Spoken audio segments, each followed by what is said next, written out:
أعوذ بالله من الشيطان الرجيم. بسم الله الرحمن الرحيم. الحمد لله رب العالمين. اللهم صل على سيدنا محمد الفاتح لما أغلق وعلى آله حق قدره ومقداره العظيم. ورضي الله عن شيخنا وأستاذنا وسيدتنا إلى ربنا أحمد التزاني وعلى خليفته المطلق في العوالم العينية والغينية أبو إسحاق الحاج إبراهيم الكولخي.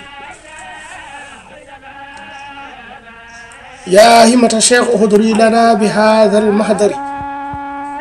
ولتألفي بهمة تأتي لنا بغفر. بندرادو مسيدو biyowo mbimi wimi e wimami kala ɗo mbaɗa wonde min calminima e inde da'iratu ta'awanu.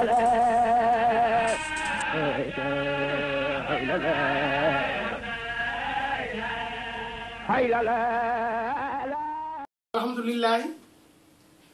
alhamdulillahi alhamdulillahi haqqa hamdi. bandiraɗo musidɗo keɗotoɗo da'iratu ta'awunu min gaddani on hande windande tongode adande walla goɓire ngam yewtande en ceerno meɗen khalifa men caggal Allah mo mbaɗɗen fof meɗen e mum biyeteɗo Cheikh Tidiane radiallahu taala e yewtande en mo qaddameɓe makko khalifaɓe makko lomtinoɓe ɗo henna caggal makko gollade e golle makko woni yettinde jaaɓe Allah ɓe Allah e ɗemgal musidɗo men biyeteɗo Amadou Tamim Ly. eɗen gandi Tijaniyankaɓe yaaji e nder Afrique banggue hirnangue so tawi a renaki ni eɗen ɗefa wiide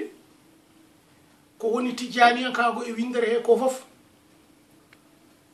ko woni Afrique ko ɓuuri yaajde. hay sinno tawi noon fuɗɗori noon koto Afrique banggue rewo kam hande leyɗele ɓaleɓe eɗen gandi Tijaniya joguima hen golliɓe ñalaɗe gollude ɓe saabi Allah beele ha paamen so tawi eɗen jiiɗi eɗen mbawi wiide so tawi koto banggue ƴettude e makko kanko Cheikh Tidiane Allahu taala anu tawi tan ko jungo makko jungo mum en majjani ni no wiiri kala ƴettuɗo e muqaddam makko ene wayno ƴetti koye makko ni ko kanko tan woni dokko kono ene waɗi kadi ko herti seeɗa mo joɗodi o totti o e kemɗo tawi wona kañum joɗode makko e zahir o eɗen mbawi wiide ɓaydi tan ko ɓaleejo biyowo mbimi walla sa yiɗi mbiya adi ƴettude e makko ko jeyaɗala biyeteɗo Cheikh Ousmane At Fulani. ewa hande noon wittoji ne jiiti wonde on ɗon Cheikh Ousmane Fulani ko kanko woni ceerno Ousmane Kane ko kan hano ko helmodi nallanke kanko tan woni biyowo mbimi joɗodiɗo Cheikh Tidiane ƴetti e muɗum jungo e jungo eɗen majji noon hande silsil makko e kala mennoɗo jokkade makko kono so Allah jaɓi ɓaydi eɗen gollo e gandal wittoji ene mbaɗe eɗen mbawi dañde yiitude hol jokkinoɓe makko ko fay arte eɗen wittu ɗum ewa caggal ɗum ɗon en gandi jiyaɗalla goto ene wiyete Mouhamadoul Hafaz Ashinqitiyu on kañum yeehi to makko tawi en yahatno Makka ha wori e seteji ummiɗi banggue Maghrib o ene namdo habaruji makko ha hollodira holla Aliyun Harazimi o yindire mo yewride mum on wimo min joni wona e fatude marko gonmi ni kono mi wawi hollude ma yahoɓe jaada e mumen sa yima to ɗon cheikh kanko Mouhamadoul Hafaz oɗo o yeehino radiallahu anhu ha o tawoyi ewa Cheikh Tidiane Maro radiallahu anhu o jokkodiri e muɗum o rokkimo lawol ngol o rokkimo gueɗe kewɗe nde o yahata nde noon Cheikh Tidiane Allah taala on wimo aɗana yaaha so a yeehi jooɗo golloɗa wona haala hay batte ha Allah feññini o yeehi o jaɓi ɗum o ari o jooɗi si jiɗɗi omo janggina ɗadiriyankoɓe omo jogui duɗal manggal ko temedde almuɓe omo wondi e mabɓe kono hay goto ala mo meeɗi haalande omo wirda kanko ewa wiyama noon kadi ko noon woori so tawi o yiiɗi wirdude o ɗaccata ko ha takkusan juule ha gayna o hocca satalla makko o faya kadi wuroji o taara o coɓoƴi o jooɗo toon waɗa lasim makko waɗa wasif makko o waɗa awraduji makko ha laaɓa o arta o heɓta nokku o jooɗo ko noon wurduno ha waɗi ñalawma goto hono ceerno Cheikh Tidiane wino ni ma Allah feññin jiyaɗo goto ari kañum ko koye leñol mabɓe he ko dawaliyenke kono Allah ne hokkuno ɗum kañum ko joom kasfu ko neɗɗo ganduɗo ko wirni e bawɗe Allah on kañum yiimo andi wonko addi ko nafoore mawde yiiɗi nafoore nde hirdani to makko tawi omo heblo tan e wiide omo yaha omo wirdo no waɗanno ni ha on yetti salminimo eɓe mbi on ɓe mbi ko Mouhamadoul Habib wiyete ɓe mbi kadi ko Habib tan o wiyete on ari temo ɗon wimo min de garmi koɗo maɗo jinmi ko dokkami e ko gadduɗa faati ko ewa saabu kanko ne renade e wiyanode mo yo suuɗo o naato e nder o addi defte omo holla on ndeɗo deftere de ko ɗum nde deftere ko on wimo ala min wona deftere en gaddimi gayi addimi gayi ko sirru mo ƴettuɗa Cheikh Tidiane o jinmi ko dokkami o wiyoma ɗum nde ɗum woni sirru o ko lawol tisani ɗum noon heɓorto tan ko dani waɗi ko sarɗiyeji so neɗɗo haalnama sarɗiyeji ɗi jaaɓi tan o rokkete lawol ngol on ɗon wi haalnam sarɗiyeji o haali sarɗiyeji ɗi ha gasi on wimi jaaɓi heddi dental ngal mon fof wiya minne kay e jonde he wotere sa yiɗi mbiya kamɓe fof ɓe ƴettiti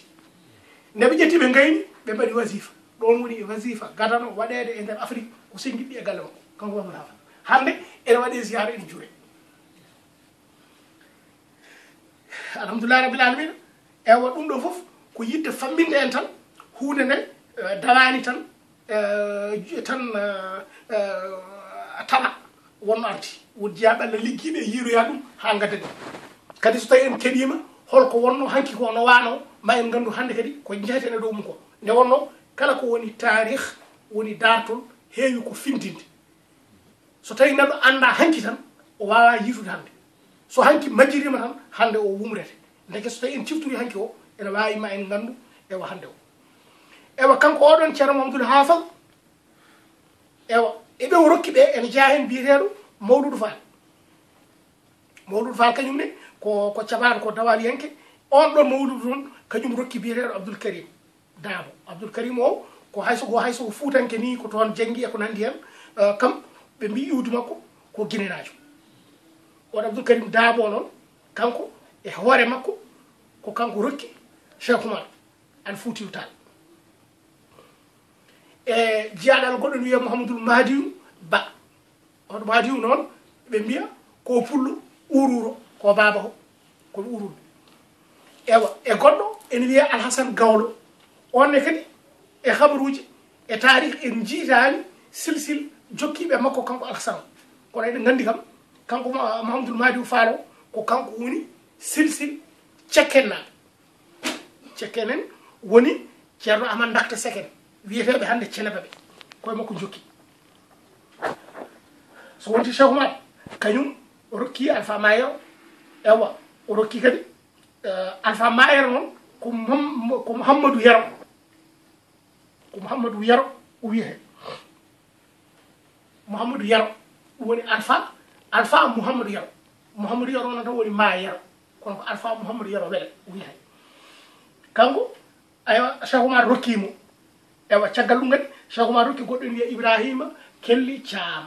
walla ko Ibrahima walla ko Ibrahima Thiam kelli waɗa kuli inde ɗe wona hen sahaji ene ceerta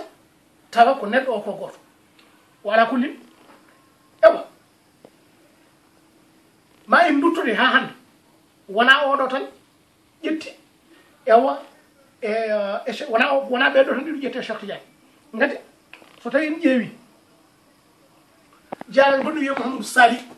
ɓe mbi koɓe ɗiɗo de ko Mouhamadou Salik e Ahmadou Salik famidi alwadani koɓe wadani yankoɓe ɓeɗo ƴettino e makko kañumen foof jeeyi ha to Cheikh Tidiane ƴetti e makko jungo jungo imam Salik o noon ko kañum woni dokkuɗo ceerno Amadou Dahara Suufa on woni dokkuɗo Sarif Mouhamadoul Mouhtar radiallahu anhu ewa Sarif Mouhamadoul Mouhtar ko on woni dokkuɗo ceerno Hammet Ba kono eɗen gandi kay ewa ɗum ɗo enna ko dani en way kanko Alpha Mayero hande ko kanko woni silsil kala guinnitotoɗo hande ewa Cheikh Oumar e Alhaji Mali ɓurɗo yajje ceerno Ibrahima kelli o kañum rokki ko Abdoulaye Niass to Kaolack ewa kanko ewa oɗo kanko imam Salik o ewa kamɓe ɓe ɓuuri yaaji koto banggue Mauritanie to kono gaynaga Sénégal ga ko silsil Mouhamadoul Mouhtar on haawi ceerno Hammet kono so e ƴeewi tajdidaji mbaɗi hen woni hesɗitinde ewa gadortoɗen koye oɗo Alhaji Abdoulaye Niass e dumunnaji hedde 1904 tawi kanko o rokki lawol ngol ha o yettima ɗo wiyano yo hannuɗo jiyaɓallaɓe koɓe nunɗuɓe o wawa ɓennude o felliti hankkadi ne wadde feere o ɗannano ƴewde heɓoyde ewa tabdim ɓeydowon tawa omo wellito o waɗi lawol ɗanngal faade o yeeyi toon nde o yeeyi toon ewa o tawi toon Amadou Soukareji o hesɗitide mum o larti hen ewa yamirore wellitinde o heeɓi ɗum sawa en junnaki e nder he nde wonno eɗen gandi kam ewa hay sinno tawi ko ha hande e ñalawma oɗo ni ɓalejo tan arde e nder nokku woɗeɓe jiiɗa e mabɓe hunde keɓa ɗum tan ko yaawi tan e teddugal wona hunde wemde ɗum ƴaggino fewi o defani ɗum ni hebde Cheikh Oumar ko noon ma en garto hen ɗum ƴaggi o defani ɗum hebde e nder he so tawi en kaali zahir o ko woodi ko ceerno Amadou Soukareji rokkimo yamirore wellitimo omo haala o wi nde hunde ɗumine o jooɗi ɗon e zawi he ha juuri o felliti wiide joni yoya kadi o rutto o juuro ɗo jooɗi omo juuro ɗo o wayno mofɗiɗo ni o yi cukalel ene lada e dow yanade he ene hokkamo kurus puisque ɗum de ene hawni o ruttiti nder zawi he o jooɗi ɓoyan tan jiyaɗane goto ar teymo ɗon wimo an woni Abdoulaye Niass o wimo argay nannimo nder itti jabe nayyi kurus rokkimo wimo ɗeɗo jabe nayyi koye kurus Cheikh Tidiane gummimo hokkimo jabe ɗe hokkimo ijaz o fewnanimo foof totimo o heeɓi ɗo noon wiyay min kay soɓe andino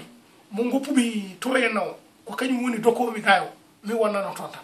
kono ɗeɗon gueɗe ko gueɗe ɗe ganduɗa kadi wona zahir jiɗɗen ko haalde zahir ko bon ewa ni henna kam o heeɓi ɗum ɗon e nder oɗon saaha min dey min Ahmadou Tamim o wonko jinmi ɗo henna haalde min kam kemmi ɗum koye ɗemgal oɗo biyeteɗo Cheikh Mouhamadoul Mansour Sy gandiraɗo borom dal mino jooɗodi e makko e tawede biyeteɗo Amadou Ly to ndulumaji e Funay e tawede biyeteɗo Sada Sall to Cubalel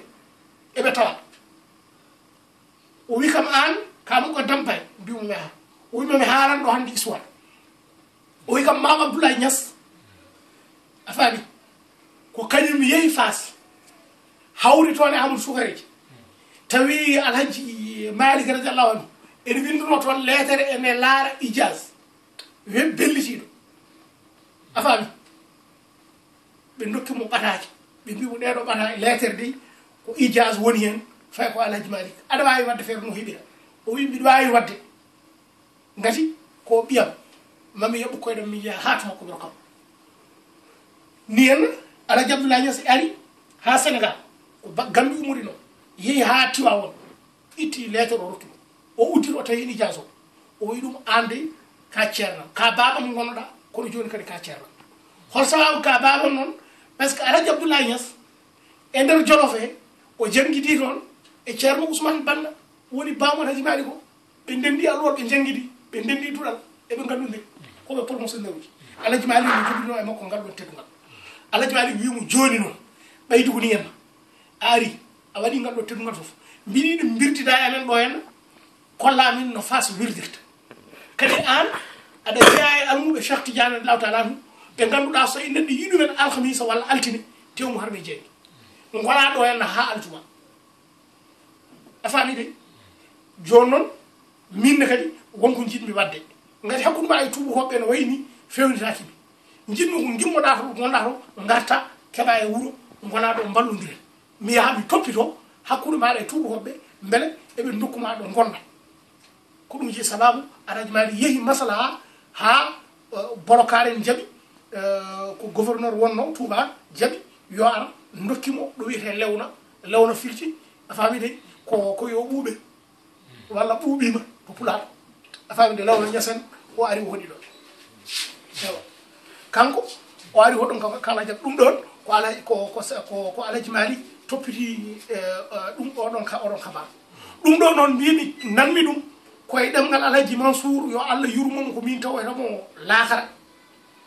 a faami ko kanko haalimi ɗum e tawede seedeji ɗi mbiɓami ɗi tawa kay kayitaji min nanani ɗemgal goɗɗo ko kanko haalimi ɗum kadi mbiɗa andi ko haali ko omo laɓani a faami de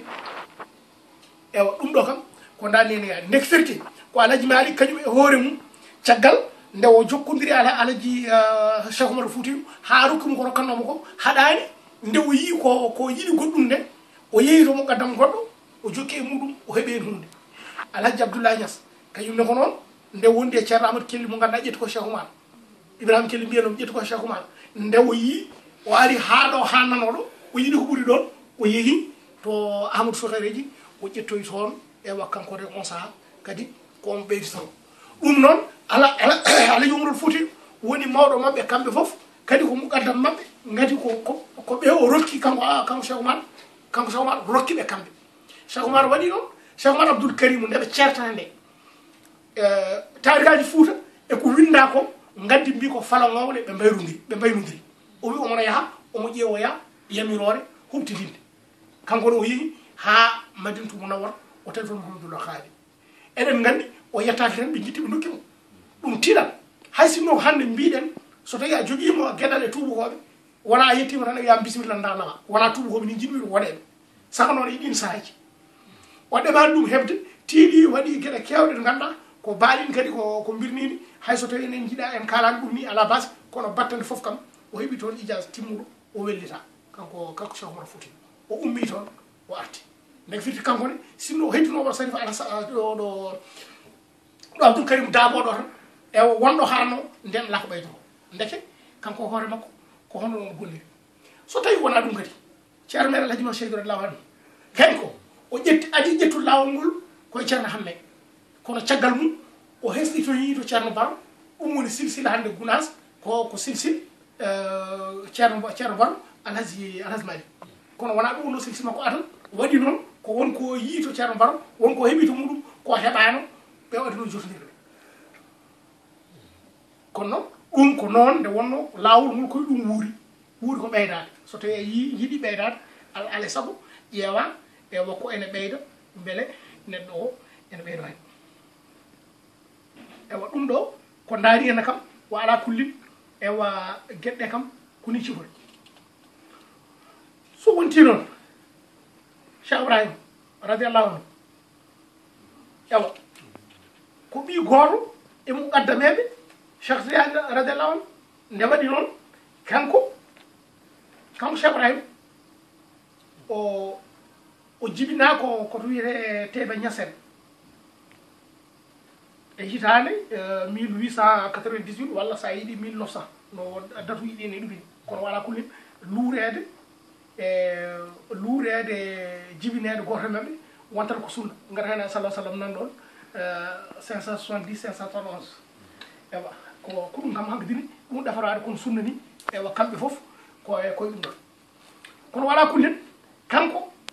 Cheikh Ibrahima kankone rokkimo ko baba makko e silsil Ahmadou Soukareji ko hen o ƴetti ewa ko hen o adi wonde muqaddam ewa ha noon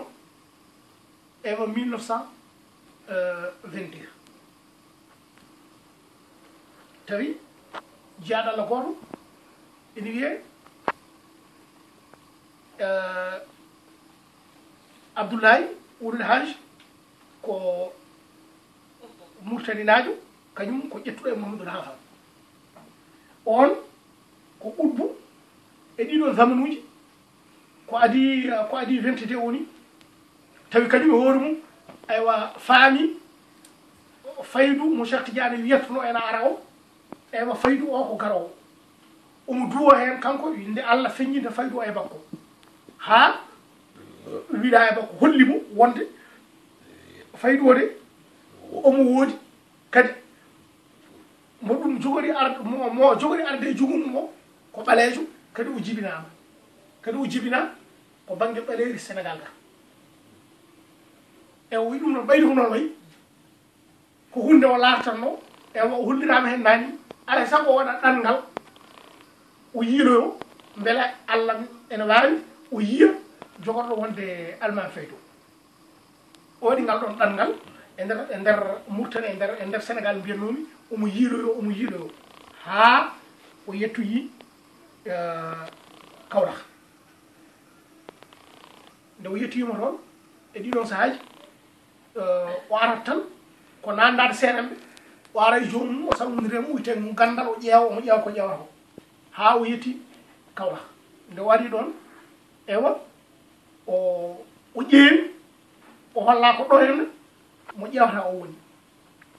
o jippi Alhaji Abdoullah nde mo jippima ɗum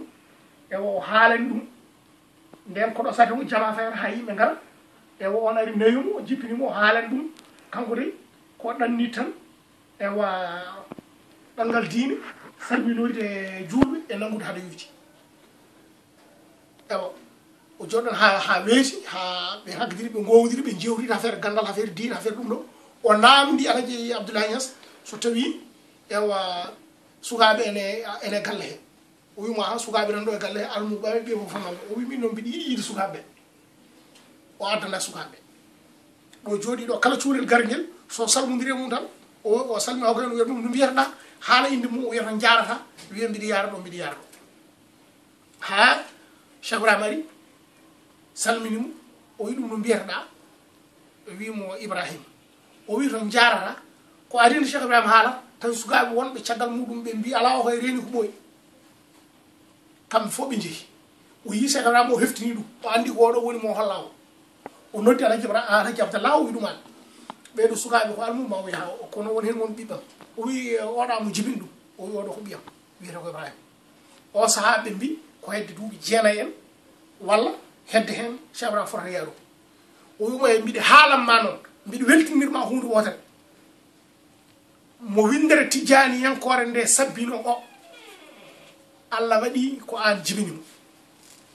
oɗo woni joom faydu Saibou Faydata ɗum kadi oɗo jiyaɗo Allah nana windi ɗum omo jogui diwan makko jiɗɗo foof so yeehi mataw omo windi ɗum toon on jiiɗanimo koye batte so wona e Allah a dañi an a woni bamum on o moni ko hunde suuɗetede ɗon a faami hay goto haalantaki kono moftu kam a dañi ngal so neɗɗo wiyama ɗum e ɓiyum ala gañƴo ɓiyum kono a ɓeydoro yidde o ummi e ngal ɗanngal o hooti ha 1922 Alhaji Abdoulaye Niass rutti e joomum on nani ɗum o wi ala sago ha duwa parce que oɗo jiyaɗo Allah ɓe jorodiri o mami o ummi rewo o ari duwa o ari o tawi Mouhamadoul Khalif ene lumti o salmodiri e mum o jippini e ɗum noon ha hiiri noon o wi on min de mbiɗa jogui ɗo hen caɗele seeɗa par ce que min komi baadiyanke mi anda ewa suudu materi ene wuli mbar on ngala ɗo ko hen suudu huɗo ni mi heɓa hen mi jippo hen a faami de on wimo hamin jogui ɗo no suudu huɗo ko miira gueɗam guel woni e nder suudu he mi noddamo tan wiyomo yo lumɓe suudu koɗa hen ndun suudu noon ko suudu huɗo ko Cheikh Ibrahima honɗo e mum a faami de sari fof wi ala min kay ala mbiɗa wawi hoddudemo ko ni ɓe nayi toon bagage o hoɗoy toon sari de ɗum ɓe gonduna ɓe jewta eɓe kaala haqa e ɓuuƴi e hadaruji sa yiɗi mbiya sari ene tarbina mum walla on tarbina sari Abdoulaye Abdoul Aziz wimo an ñande ruham o ngabbata nde jomam ɓamatami de ko ñande hen ngabbata an e magaɓa ɗum noon arata ko ñande jamma mawludu nda salah sallam a faami de kala ɗo ɗum tawma ñande hen windere nde faɗirte windere nde faɗirte heɓnano ɗum noon tawi on saha omo windi deftere makko wiyete nde ruula adab nde o holli on jiimi e deftere he wimo heɗo kalamami ko duwaniɓe wayniɓe yeehi joni noon 31 décembre 1929 hawri koye sappo e ɗiɗi rabiul awwal ko mawludu nabi sallallahu sallam Cheikh Ibrahima wonno ko jimannoɗo mawludu bawɗo kanko e masen jimdanno mawliraɗo ko tan mbiyano mbawi yimde koye fuɗɗoɓe jeeya ndege guila takkusan futuru juulama jiyaɗallo kañum nana heblono mbayte kanko omona heblono heblede o naati nder suuto hangadiri o won toon tan omo ronka o yaltu ha kiraɗe kirta juppa ha gayna ha woni minuit hangadini hirde fuɗɗa ene fuɗɗe omo wiya yo yaltu o yaltu yaltu kala arɓe mbimo an de ko an fata yaltu o wiya mi arani ha juuɗe ɓe gatti kadi guiƴiraɓe mbimo an mbiɗa artanke hen o wiya ala min mi wawa arde gati ɗo gonmi ɗo Allah hokki kam hande ko min lomti Cheikh Tidiane e nder ado e nder windere he a faami de ewa ɓe mbimo e ɗum kay weɗi haalde ko foof ga yalta tan kala ɗum min wi pil jiyaɗo Allah hawre lajal o yaltude nder suutto o wiɓe kala jiɗɗo Allah jiɗɗo na sallah sallam jiɗɗo Cheikh Tidiane ko mino kadi sirri sarafil khaafi gayni o ugimat suyuhun alaw hatta yahula jaride ngol ko wonde muusi sirram nana regrepti funnague e hirnague kala gorko jarnannoɗo e Allah madadu muɗum taƴi hay goto wonta yara Allah so wona mo dokkumi ko gonga welani e ɓiɗo jibinaɗo walla nehaɗo woman yuhibbuni woman yarani fi jannatil khuldi bila buhtabi kala jiɗɗomi e jiiɗomi on kam nana nder aljanna tawi ala kadi taw wona funti isa annani khalifatu tisani mawhibatan min ahmad al adnani waɗi noon hande ko min lomti Cheikh Tidiane tawi fiilimi lefol lomtugal kam ko na sallah sallam ɗi haalaji ko noon ɗi mbayi wama qultu qawli duna isnin ko mbimi ko mi wiyani ɗum taw wona e yamirorde la aktum sirran la yubahu li ghayriha mi wona mofto o sirru mo ganduɗa dagate e ɗemgal hay goto so wona min somi haala wona fof kaɗo so wiyani ko min lomti Cheikh Tidiane a yettinda ala fof biyowo ko gonga guiɗo o wi ɗon hande o nani goɗɗo wi ɗon woma qultu qawli saaɗi hen muto daji hen mi haalani ɗum tan taw ko saɗa hatuji a faami walla wefƴande kaaƴe woma masani chukru mi mandilani yuhayibu agliya haqqillam hirnaki kalami koko nelal Allah jettintu ɗum ɗum ɗo waɗi fitina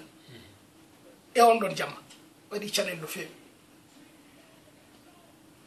kono wala kollin ko khilafa wayno e bawde Allah oɗo jamma mo oɗo jiyaɗo Allah yalti oɗo aduna oɗo Cheikh Ibrahima noddi faydu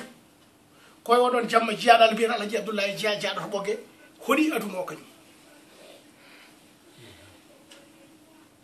31 décembre 1929 jeeƴew e carte d'identité makko mawtuɗo on jamma kanko o hoɗi aduna o ene wayno aduna o oɗo maqamane ngappa hasard noon ala ɗum ko Allah tan wela waɗata ko Allah waɗata ko neɗɗo ala wayno e hunde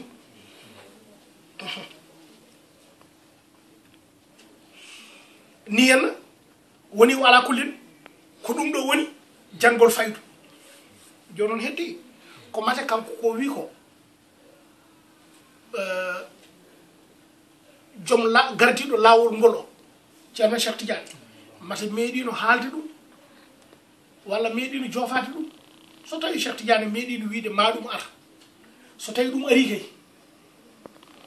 ɗum kay Tidiane en koɓe poti ko weltade so tawi Cheikh Tidiane wiyano e ɗum woodi ewa ɗum kay ko haala wona kono enen fof eɗen gandi en ji e deftere meɗen wiyeteɗo Ifadatul Ahmadiyya nde ganduɗa ndeɗo ko defte Cheikh Tidiane omo wiye hen taati faydatu ala asabi hatta yadkhula an-nasu fi tariqatina afwajan taati hadhihi al-faydatu wan-nasu fi ghayati ma yakununa alayhi min ash-shiddati wad-diq wal-haraj o wi ma faydu ar e dantalam ngal ha yimɓe naata e lawol he pelle diɗɗe oɗo faydu noon o arata koye sahaji mo yimɓe ɓe goni e faaɗede e ɓittere e kala caɗele so tawi en kaali baaɗin caɗelle ɗum ko goɗɗum kono haysen kaalani baaɗi ɗo kaalede zahirota 1929 aduna o foof nan ummi e guerre 14-18 premier guerre mondiale ɓeɗi wona 39-40 ni tiina deuxiéme guerre mondiale kadi aduna o fof ne hawri 1929 crise baɗɗo o haa ɗo gonɗen ɗo yannoɓe on crise ɓen gaynani mum ngabbude to ɗum ko banque économique aduna o ɗum ko caɗele hay sen kalani baaɗi nooni nde wonno baaɗi wona neɗɗo fof famaro kono eɗen gandi kam 1929 kam aduna o dilliɗi caɗele ɗiɗo guerruji guerre gadano ɓenni guerre ɗi nana tiina e oɗon saaha ko on fay nden Cheikh Tidiane wino faydo ara kanko ko nden o noddi ɗum ɗon eɗen gandi kam ko habar kadi ewa kanko holko woni faydu faydu wona fatu jiida andi faydu e so tawi eɗen kaala pular Fuuta mbiyaten ko umma ndere aɗa wawi ɗum wanjande kono ko umma ndere noon ko yimɓe Fuutanko ɓuri ɗum andude nde wonno umma ndere ko ilam so ilam ne naata maaji jani ilam naati ilam neya ha e saaha goto darto ilam ɗam darto hayso ɗam rutta caggal wiye ndiyam ɗam de ko dere ɗam joni e on saaha maayo ngo fiito gongol yana ndiyam ɗam ummito ɗam yaa ha ɗam ñawoya kebbe ha kolale ɓurnode mawnude foof naata ndiyam ha lebbe ceɓek woni umma ndere deke noon kanko o wi awjadani allahu haqqan li jabril kasir a faami ɗi Allah wodinirmi ko yomi saccu ngol ɗo kelol li annani wakilu sirri awjadani allahu haqqan li jabril kasri fa innani wakilu sirri Allah wodinirmi min ko yomi armi saccal ngol ɗo kelgol ala wottisani holngol kelol ko almuɓe jooɗade ha natta huccude Allah ha mbatta wiide Allah andata ko yettota ko yiyota e taw ko ɗum ɗo wonno ko lawol ngol umanino lawol Cheikh Tidiane umanino ko ittude jiyaɓe Allah ɓe e koye mumen kuccimɓe ɓen Allah gati en jii ha hande to Ifadatul Ahmadiyya omo wiya toon kanko Cheikh Tidiane damana li rasul sallallahu alaihi wasallam an tasila ila ma'rifatillahi bi shuhudiyati al kubra ila o yaha arba'ata laabi nayi alafi min arrijal wa ila